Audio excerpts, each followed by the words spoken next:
prochain test. Oui, non, il n'y a pas besoin. Ils vont les sortir, ça? Oui. Oh, je suis bien. Bon.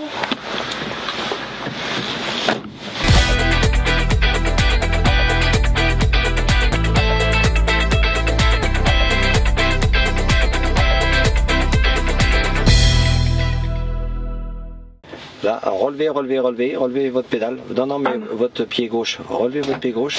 Appuyez un tout petit peu. Il y a 2 crans. Vous allez sentir. Là, bougez. Ah, cloque, ça fait. Oh. Voilà. Vous avez donc tous les réglages possibles que vous souhaitez. C'est-à-dire en profondeur, comme ça et comme ça. Ah. Voilà, ce qu'il n'y avait pas avant. Voilà, donc vraiment. Oui, il n'y avait pas le comme ça. Hein. Voilà, hein, vous pouvez. Voilà. Maintenant, on peut vraiment mettre le volant vraiment comme on le souhaite. Comme on le veut. Voilà. Hein. Ensuite, les commandes. Vous avez déjà allé faire un tour de conduite déjà? Non, pas encore. Pas encore. Alors ici, donc nous avons donc tous les renseignements qu'on souhaite au niveau de la. Des menus, hein, voilà, par exemple tachygraphe, là le conducteur peut tout de suite savoir où il en est dans ses temps de conduite, temps de repos, etc. Enfin de travail, etc. Donc il n'a plus besoin d'aller voir là-haut, il les a ici. Ouais. Hein. Ensuite on a donc nos indicateurs, ne serait-ce que les niveaux, les pressions de frein, etc. Voilà. Donc niveau d'huile, etc. Voilà, comme vous dites si bien, comme la BMW. Hein. Ordinateur de bord, là on a les consommations, on peut nous avoir aussi. Hein. Voilà, je l'ai laissé là-dessus par exemple. De l'autre côté, nous avons les commandes pour les cruise control, donc régulateur de vitesse, les réglages interdistance, donc ça va nous ralentir en même temps. Et ça doit être pas mal ça. On peut avoir, je m'en aille là, hop, voilà. Pression turbo. Oui, je sais.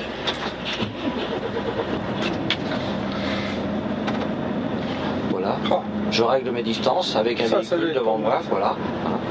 Voilà.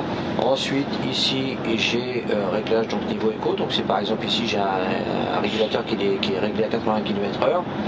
Eh bien, le régulateur va me faire tenir ma vitesse à 80 km/h, donc minimum bien sûr, à la mesure du possible de la route bien entendu, et dans la descente il va me retenir à 85 km/h. Voilà. Ensuite j'aurai mes enregistrements avec l'IC. L'IC, vous verrez mieux ça sur la route, parce que ici sur le circuit on ne peut pas le faire, mais sur la route où le véhicule va mémoriser le circuit, et pour un gars qui passe en régulier toujours sur les mêmes routes, eh bien le véhicule calculera sur le second passage les meilleurs rapports de vitesse. Puis il aura enregistré. Avec sa tête à lui.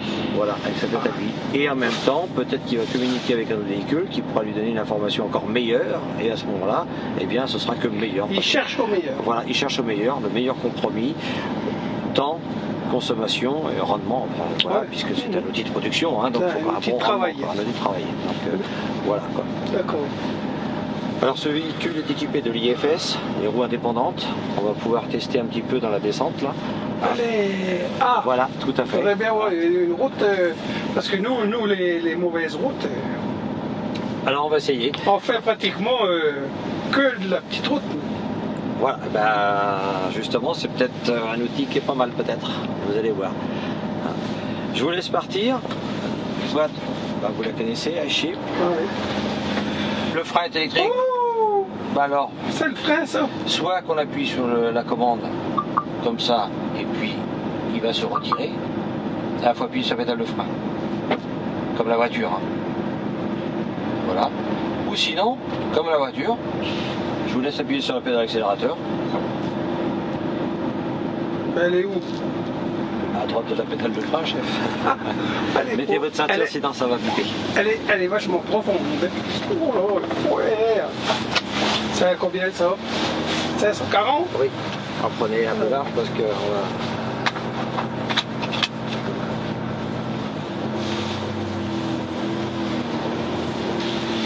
Alors, donc on suit les panneaux bleus à Volvo, donc on va prendre à droite. Je trouve que la suspension, la direction est dure.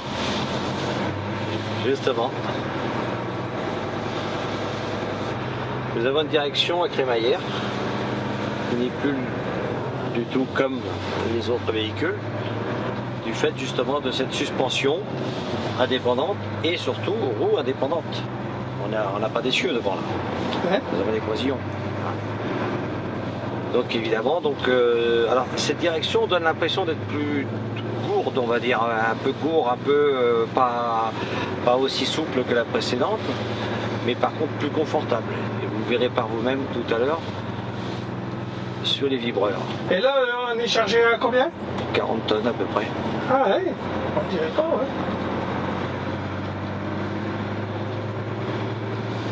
Alors là, on va lâcher l'accélérateur, vous allez voir ce qui va se passer. Et là, vous roulez un peu sur les vibreurs de votre côté. Là. Alors, on s'est mis tout de suite en high roll, vous avez vu. Donc, l'high roll. Vous avez quelque chose qui vous revient dans les mains? On sent rien du tout. Et il y a quelque chose par terre. Bah oui, on les entend, les petits vibreurs. Alors, c'est pas méchant, hein. Donc là, je vous laisse gérer le ralentissement. Et là, on va prendre à droite.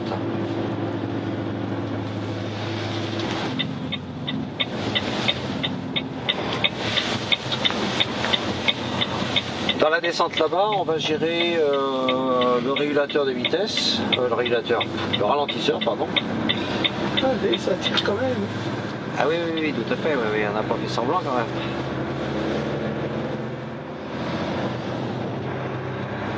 Et dans la descente, eh bien, ici nous avons le VEB et on va utiliser les 1, 2, 3. Comme moi j'ai le puissant, là, le super puissant. Le puissant. C'est ce que j'ai. Voilà, et bien là vous allez pouvoir jouer avec un peu dans la descente. Les roues elles vont traîner. Voilà, je vous laisse faire.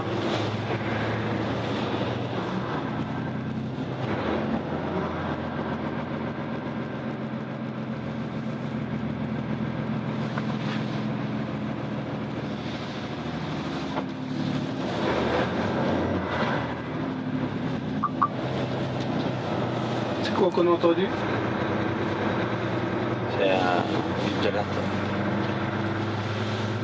En appuyant sur en appuyant sur l'interrupteur, enfin le bouton du bout là, c'est le break, donc on a un ralentissement encore plus fort en fait. Il y avait 1, 2, 3. Ah oui, parce que moi le mien, voilà. les roues elles auraient glissé là, comme c'est mouillé. Voilà. Donc là, vous étiez 1, 2, 3 et vous appuyez sur le petit bouton là. Regardez même là, lâchez l'accélérateur pour voir. Simplement sur la position A, sur la position avant, ailleurs le. Alors vous avez vu la visibilité? C'est vrai que avec les rétroviseurs là ça change. Ça change complètement. C'est incroyable. Voilà, une planche de bord qui plonge un peu, qui nous permet de mieux voir dans cet angle-là. Des grandes cabines insonorisées parce qu'on n'entend pas pratiquement rien. Hein. Pratiquement rien. Thermiquement aussi parce qu'on n'a plus cette chaleur qui nous montait en dessous là. Ce qui est bien là, c'est le gros trou là. Voilà, c'est surtout ça qui est bien. Oh, là aussi. Ça c'est dangereux. Tout à fait.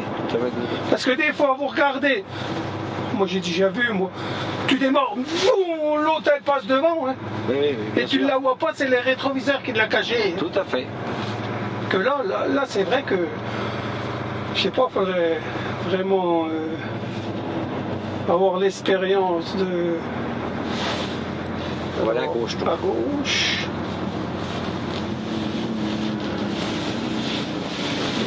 Oui, c'est vrai que la direction elle est un peu plus dure. Un peu plus dure, mais je trouve plus confortable.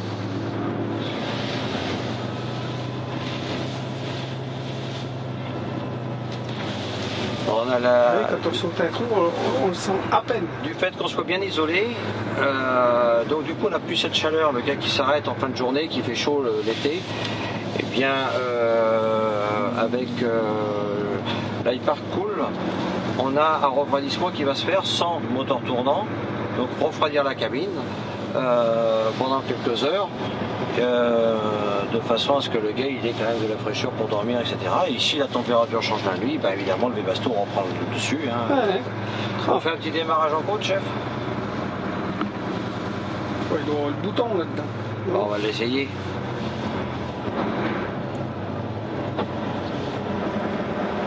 Hop. Ça freine bien. Hein. Voilà. Bon, alors on le sait bouton. qu'il est, cette bestiole-là. Ah, je crois bien que le collègue qui est passé avant, il l'a pris. Ah, ça c'est dommage. Eh bien, on n'en a pas. Non. Il n'y en a pas. Alors là... On fait avec le frein. Alors on peut bien sûr faire avec le frein. Mais bon, on va quand même trouver quelque chose de plus simple, quand même. Voilà. Prenez avec votre main droite ce petit commodo, vous le tirez vers vous doucement, vers le volant. Un cran, retirez encore plus loin, 2 crans. Donc je vous laisse le lâcher, vous revenez au premier cran. Voilà, lâchez votre pédale de frein. Et je lâche J'ai tout. mon tracteur qui s'est fait un peu comme ça. En fait, je suis retenu par la semi. Là, je n'ai que les freins. le frein de la remorque. Voilà, et je tire à fond, j'ai l'ensemble. Ce qui fait qu'en fait, j'ai toujours un outil pour faire un essai de traction le matin si je veux partir ou si j'ai attelé ou je suis pas sûr. Voilà, et bien en 2 secondes, je fais un essai de traction. Je n'ai pas besoin d'aller bricoler, j'ai plus d'excuses de dire j'ai pas pu faire mon essai de traction parce que j'ai l'outil. Même si ma manette de frein a disparu du fait de ma commande électrique. Et donc là, si vous accélérez... Donc que ça remplace le frein de remorque, ça. Tout à fait. Mais on ne peut pas s'en servir en frein de remorque. Eh ben non, je vais vous montrer là-haut. On fait que pour le démarrage en côte. Voilà, Et faire comment le démarrage en côte ou un essai de traction. Et comment en fait. qu'il le sait, ça? Qui? Ben, le frein, alors. Le camion? Oui. Ben, Comment qu'il sait? Par exemple, quand on roule et puis qu'on veut se servir uniquement du frein de remorque. Ben, tout simplement, c'est que l'électronique prend compte par rapport au déplacement du véhicule, à sa vitesse. À la vitesse. Voilà. À la vitesse, oui. Donc là, je vous laisse accélérer et puis lâcher votre manette en même temps, votre commodo là. Comme tu les notes avec le frein. Voilà, tout à fait. On n'a pas tant, nous Accélérer on un a petit peu. tant de secondes pour partir. Non, c'est pas ça. Non, C'est accélérer pas ça. légèrement et lâcher en même temps. Voilà. Lâcher tranquillement. Ouais.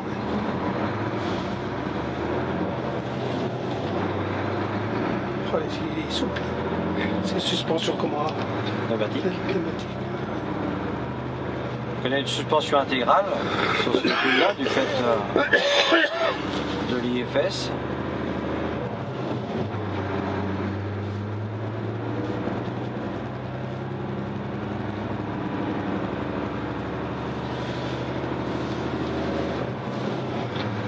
Là, vous pouvez aller et regarder. Il se passe rien. Ouais. C'est uniquement à l'arrêt. Voilà. Ouais. Attention. Vous avez vu, l'aérole se met tout de suite en route. C'est quoi ça? L'aérole, c'est on se retrouve en débrayage, ce qui fait qu'en fait on minimise les freins mécaniques, si vous voulez, de la chaîne cinématique, permettant au véhicule d'être beaucoup plus roulant et beaucoup plus fluide. Ce qui fait que du coup nous baissons les consommations. On finit pratiquement en roue libre, quoi. On est en roue libre, oui. Là on retourne à gauche. On est en roue libre, bon, on a toujours une vitesse enclenchée, attention dans la voie de vitesse, c'est quand même très bien géré au niveau de la sécurité. Mais on a un véhicule qui est beaucoup plus fluide. Donc avec une bonne anticipation, donc une bonne formation pour le conducteur, on va faire des bonnes consommations, plus la technologie, on va aller se mettre à gauche. C'est qu'on était? Ouais, tout à fait. Et plus la technologie, l'IC, et dans le futur, Lightorque, on va baisser encore beaucoup plus de consommation. Mais déjà là, avec l'IC, toutes les bons réglages, voilà, c'est parfait là. Consommation, donc minimisée. Vous avez un cran, tirez vers vous. Voilà, sortez votre écran. Voilà. Puis ça s'allume. Voilà, et on se met sur neutre. Et voilà, c'est parfait. Ouais, ben disons, ça change avec les anciens, quoi. Des petits rangements pratiques. On peut mettre les bordereaux de transport, tout ça, le gars il a tout sous la main pour ranger, il n'a rien à... Voilà, les papiers de travail, on va dire. Voilà, ici, ça c'est bien pratique, ça. Oui, tout à fait. Ici, donc, on a moyen de régler. Ah, voilà, s'il veut lire ou quelque chose, voilà. Hop. Là-bas, nous avons toutes les commandes pour même ouvrir les vitres devant le plafonnier et autres. Parce que ça s'ouvre, ça? Oui, tout à fait, oui. C'est électrique, ça? Ouais, c'est électrique, mais ça s'ouvre pas beaucoup, hein, parce que en fait, ça a une fonction, c'est l'issue de secours du fait qu'on a un pare-brise collé, quoi. Voilà, donc elle sert d'issue de secours par la même occasion. Voilà. Pourquoi? Pourquoi le Parce que le pare-brise collé, en cas d'accident, en cas de renversement, le pare-brise, on ne peut pas le dégager comme on pouvait le dégager avant, du fait qu'il soit collé. Donc il faut bien évacuer les gens qui sont à l'intérieur. Ouais. Et donc ça sert en même temps d'issue de secours, suivant la position du véhicule, comment il pourrait être. D'accord. Voilà. Donc là on a les commandes, un volume beaucoup plus important dans la cabine qu'on avait dans le passé, un tableau de bord qui plonge de façon à augmenter le champ de vision ici, la cabine plate, si vous avez l'occasion de monter dedans, montez voir. Elle est impressionnante. La petite cabine. La petite cabine, oui. La petite cabine, vous allez voir, vous allez être surpris de la dimension de la petite cabine. Il y a même des coffres de rangement en haut. On ne croirait pas, hein, vue d'extérieur. Vous allez être surpris. Moi, je suis à 1m70, je me tiens debout dedans. C'est le même principe que cela. C'est exactement la même chose. Bien sûr qu'il n'y a pas tous les coffres. Là, nous avons une cabine en routier, on va dire, parce qu'il y a quand même beaucoup de coffres de rangement. Et donc sur l'autre, eh bien, pour un régional, eh bien, il y a de la place. Il y a de la place, et puis très agréable. On a la même ergonomie. Bon, là, on a une planche de bord qui revient comme ça. On va dire, bon, c'est pas très pratique. Bah, si, parce que si je veux écrire, même si je veux manger, je mets mon assiette. Je peux, voilà, je peux. Ça fait un peu une table de travail, en fait. Mon ordinateur, si je veux me regarder. C'est quoi ça? Alors là, c'est une télécommande très pratique parce que, vous savez, quand on montait, on descendait, on montait, on descendait, on avait une suspension, machin, sans arrêt. Voilà, on était attaché avec un fil aussi, voilà, que là on peut aller derrière, on a la télécommande, on peut arrêter le moteur, on peut le mettre en route suivant les équipements que vous avez. Sans fil. Sans fil, tout ça c'est sans fil, c'est une batterie, là comme elle est positionnée, elle charge, et en même temps elle est sur... ça c'est uniquement pour la suspension. Non, vous pouvez mettre plein de fonctions. Si vous avez des groupes hydrauliques, vous voulez, je sais pas, vous avez une grue, vous voulez démarrer la grue ou quelque chose, vous l'avez aussi sur la grue, mais vous pouvez aussi l'avoir à part suivant les équipements que vous avez. Le tout c'est de les paramétrer, bien sûr, à l'origine, tout ça se paramètre au départ, et le gars, à côté de son camion, là-bas, il peut commander. Voilà. Il peut avoir un petit étui, il peut se mettre ça dans sa poche, voilà, pour pas la faire tomber. Et si des fois il l'oublie sur une palette ou je ne sais où, au moment qu'il va partir, ça va lui dire. T'as oublié ça? Voilà, faut pas oublier de la remettre ici. Voilà. Qu'est-ce qu'ils ne font pas? Et donc ça c'est bien pratique, ça par contre. On connaît les poids, on peut savoir le poids de notre véhicule, comment on est chargé, tout à fait. Ah oui, il nous l'a montré. Voilà. Alors là, la suspension, enfin la semi-remorque n'est pas du tout équipée, donc on ne peut pas savoir là, mais le grumier par exemple, il a 43 tonnes. Voilà, et on le sait. Avec ça. Bien sûr, on a la même chose au tableau de bord, il est évident, on a les indications là-bas, mais on a aussi sur le tableau de bord. D'ailleurs, ils communiquent ensemble. Et on a plusieurs réglages. Si on a, par exemple, on va chez Dupont, sa hauteur de quai elle est à 1 mètre, on va chez Durand, sa hauteur de quai est à 1,20 m, et bien hop, réglage 1, réglage 2, réglage 3, le gars il programme, hop, quand il arrive, il appuie, et puis ça va se mettre tout seul automatiquement. Voilà. Donc un gain de temps, ça évite de casser les tampons, d'arracher les tampons à l'arrière, etc., ou les comptes-portes. Très pratique. Alors c'est un véhicule qui a été pensé conducteur. Il a été pensé conducteur, il a été pensé à la fois routier, mais conducteur aussi. Il y a deux choses, c'est-à-dire que voilà, le routier c'est le grand linéaire, le gars qui fait la grande route et tout ça, que le conducteur qui lui descend, monte et descend, démarchement qui est assez facile, il n'est pas trop haut quand même, facile d'accès. Celui qui descend puis qui monte à midi, puis qui descend le soir ou l'après-midi ou le matin. Donc c'est quand celui qui fait qu'une montée et descendre comme là nous, moi je suis en grumier, fait que ça, montée et descendre. Tout à fait. Oh, le soir, t'en as ras-le-bol, t'es lavé. Voilà, il est assez confortable, un bon outil de travail. Vous avez vu la boîte, comment elle est bien étagée, bien comme il faut. Donc dessous, on a un bon outil de production. La boîte là, c'est le top, ça. Voilà quoi. Et puis un confort malgré tout, parce que là on a un rideau qui se baisse pour le soleil. Voilà, bon, là, je vais pas trop, parce que je vais arracher leur fil, mais ça descend, on a toujours, vous savez comment que c'est le truc, le soleil est toujours entre les deux, de toute façon, il n'est jamais au bon endroit, on va dire. Ah ben c'est voilà, mieux et bien là, un rideau qui descend comme ça sur... Voilà. Bon, ben, voilà, c'est pour ça que c'est quelque chose qui a été... Pare-brise, ça fait une... Bien travaillé. Ça fait une sacrée différence. Tout à fait. Il incline un sacré coup. Hein. Voilà, 17% de plus de surface vitrée par rapport aux anciens. Aux anciens. Voilà. Je vais vous laisser descendre, allez voir cette charmante jeune fille qui va vous tendre les bras. C'est bon, vous allez. Oh. Voilà. Et voilà. Je vous souhaite une bonne journée. Vous aussi. Merci, bon courage. Au revoir.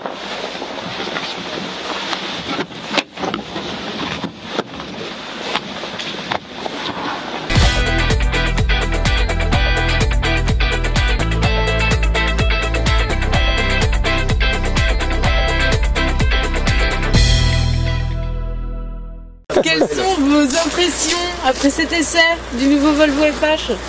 Vous pouvez rester là où vous êtes. C'est qu'il y a un gros changement, tout en vitesse automatique, j'en ai l'habitude, j'en ai un. Question confort, souplesse, la puissance à peu près égale. Le freinage, un meilleur freinage, je pense qu'il est, et surtout la suspension avant, est très fiable. Comment vous êtes-vous senti derrière ce nouveau Volvo FH, derrière le volant? Tout à fait changé. C'est vrai que c'est une autre, c'est la même conduite, quoi, faut pas dire, mais il y a un gros changement en suspension.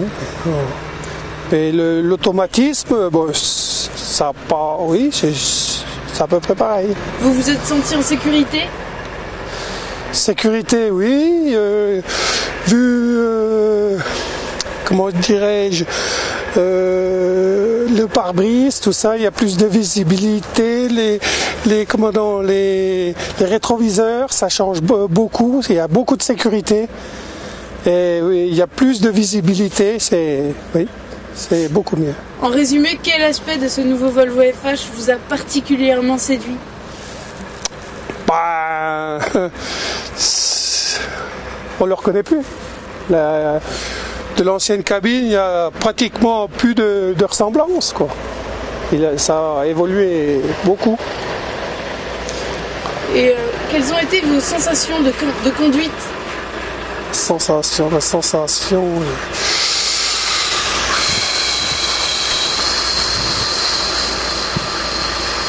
Qu'est-ce que je pourrais dire? La sensation.